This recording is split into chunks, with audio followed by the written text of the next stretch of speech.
isa indowangi kaning dolo lang maring tutetu iniral thuam te chu kul tui chia na dura thiam le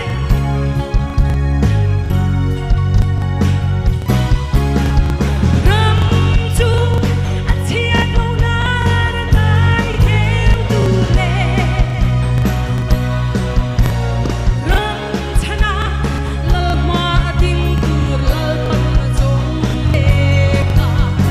he ram a hiano mari dong na ikna filna in lal para mi din thar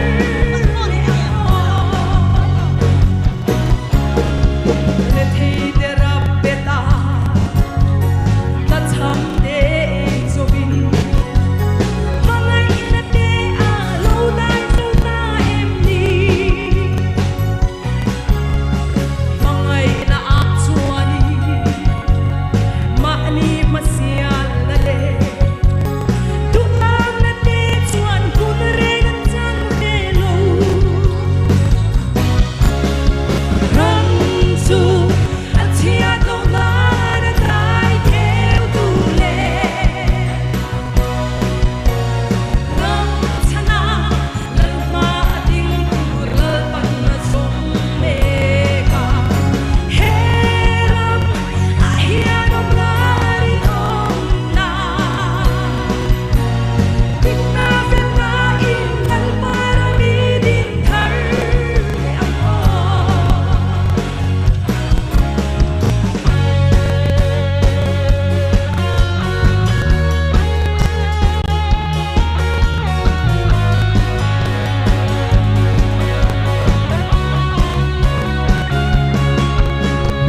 Olal patuna hea iram lo theng ro se iti natale elre no omovi khovel thimchi ga hian khovel ekan ya kan eng zwa zelan lal pa ko shan ho de ram chu athia no na dai keu tu le ram chana lal ma ding tur lal pan zong le ka he ram a hiano mari dong na ding na filna in lal para mi din thar le ako ram chu athia no na dai keu tu le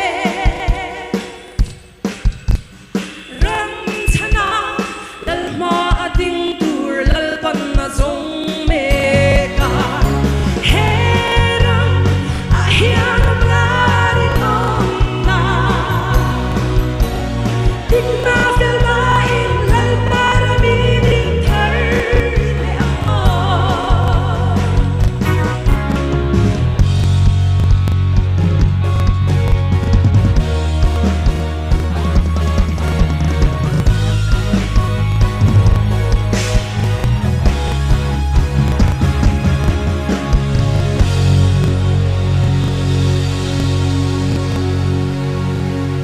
Hello me Thian phang na